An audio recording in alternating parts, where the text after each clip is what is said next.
For years, I understood introversion as a liability, as an adjective with a negative connotation. But one day that changed, and that day, so did my life. I wonder how many are out there, thinking as I used to do, in worry and in pain, what's wrong with them, because that's what they've heard, that there is something wrong with them. From teachers to friends to even their parents with the best of their intentions. By educators, from the media, from the world. The day you shift your thought from introversion is a problem to introversion is a noun given to a perfectly valid type of personality. That day you're forever redeemed of a burden that you shouldn't have had to carry in the first place.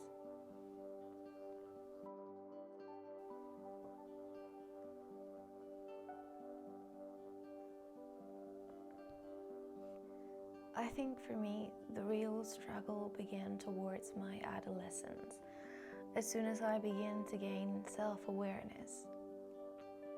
That's when I began to feel some sort of, detachment from everyone and everything. And it was hard for me to explain or to understand. But despite what some might think, it was not necessarily a sad kind of detachment, but rather some sort of tide that pulled me to separate myself from certain things. Things like parties or crowded places and overwhelming socialization. I love meeting with my friends and going out for walks with them and engaging in conversations and having fun, but just not at all costs, and definitely not all the time. Now, I was not shy. I did not like being the center of attention either, but I've always been the one to take the lead when circumstances require it, and I think that I'm the one for a good time call, as some singers say. But I was reflective and I was quiet and observant and very cautious.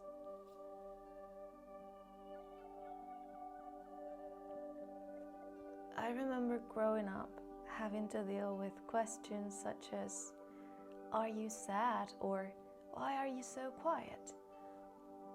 To which I always replied with a smile and a ton of internal embarrassment. But those feelings of awkwardness and embarrassment and almost shame went hand in hand with me all the way.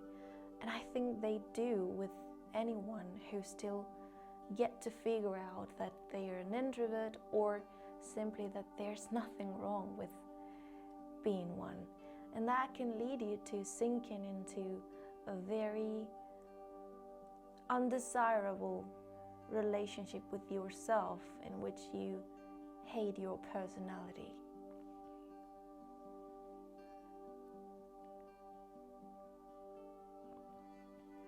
I, for instance, remember when my mother said, you have turned into someone rough and sour lately."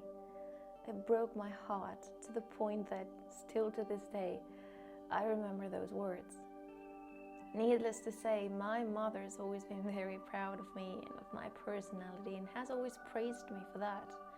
But I think that at some point she was just as confused as I was when my introversion first began to show.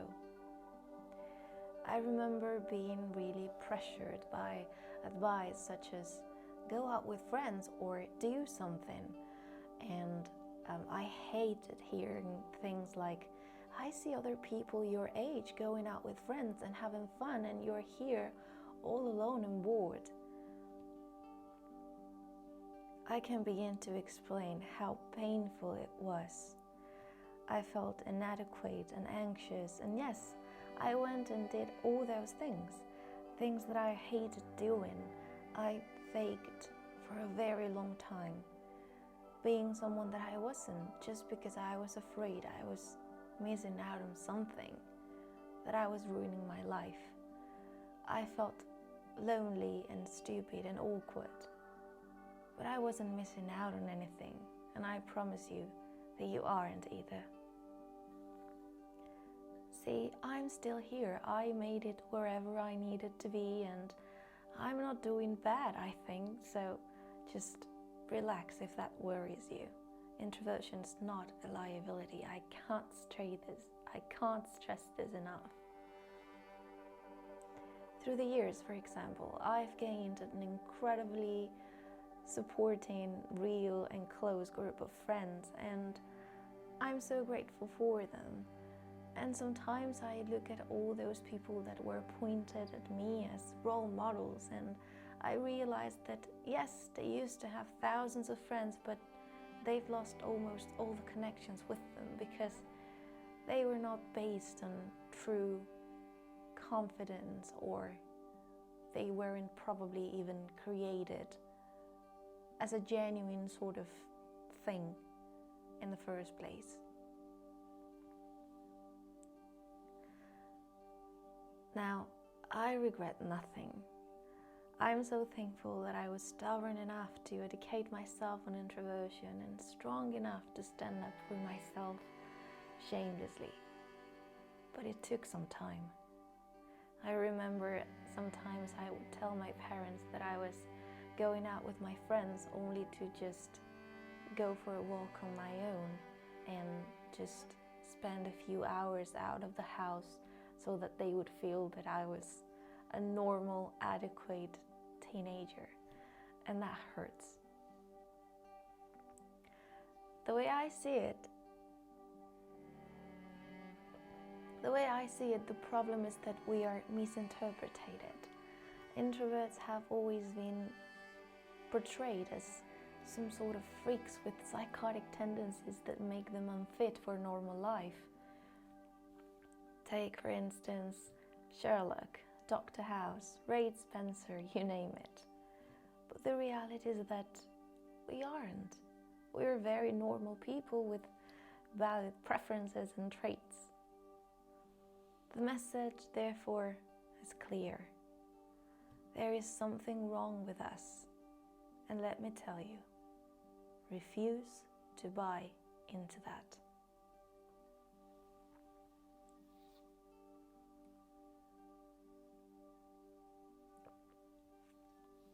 But now, what makes us introverts?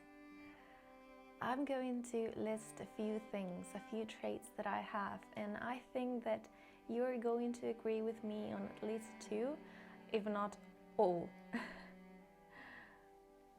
Let's go. So, for example, my guess is that you love spending time alone inside your head or whatever. You can be quiet and comfortable. Reading, writing, watching TV, journaling, cooking. You feel lonely at parties and large groups of people, and that feeling is so confusing and so horrible. You can't relate with the phrase, I like meeting new people. You hate crowds, noisy places, parties and clubs.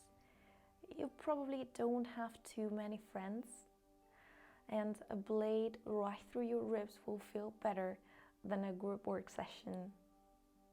You need quietness and comfort and silence to be your happiest self, and you daydream your life away, and it feels delightful, doesn't it?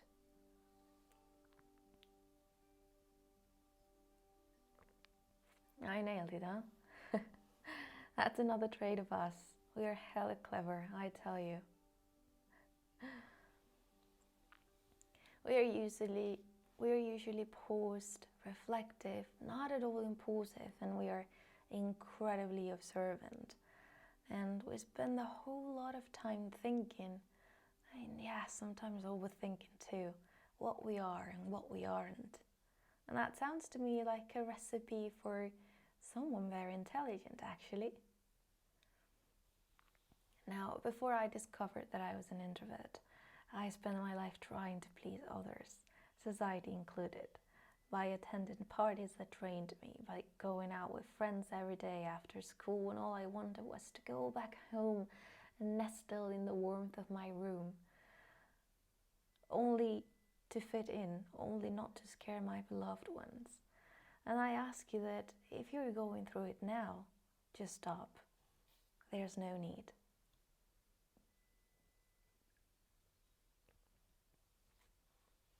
The 3 things that helped me feeling comfortable with my introversion and thriving from it are the following. First, and most important, educate yourself. Do your research, read. The internet is crowded with thousands of articles, books and publications that are accessible and easy to read and will feel so healing. Because the more you realize that the people who actually know, like the scientists and the psychologists, have studied us and have come to the conclusion that there is nothing wrong with us, the safer you will feel and the freer you will show up to others. Now, this one's a bit tricky, but online testing is actually good if you know where to test yourself. I will leave in the links down below a few resources that help me so much. But yes, actually taking a test and finding out your personality type or your traits can help you map out the picture of who you are. And the third thing, and to me one of the most important, but the one that comes after the first 2, follow the rule: never complain, never explain. Once you figure out who you are and that what you are is not a liability, you will let go of the need to explain yourself. If they understand, and trust me, eventually they will, that's fine. And if they don't, that's fine too.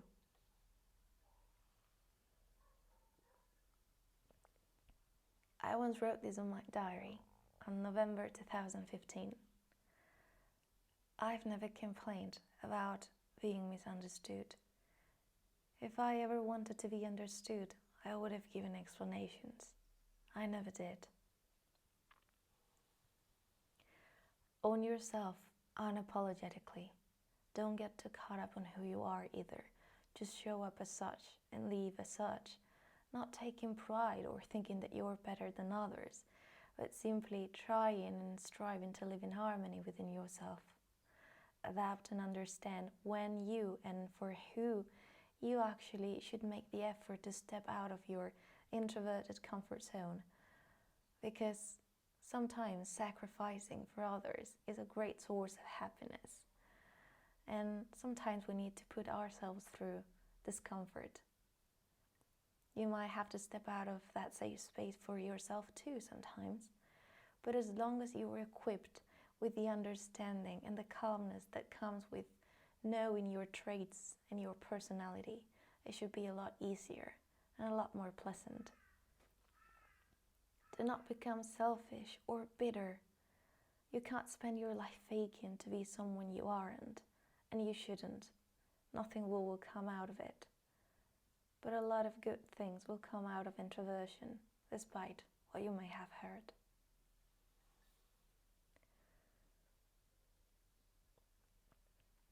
Thank you so much for watching this video. I hope that if you like it, you could give it a thumbs up and maybe subscribing. It always helps supporting the channel. Now, I'm leaving until next time, and I think it's going to be soon. Goodbye.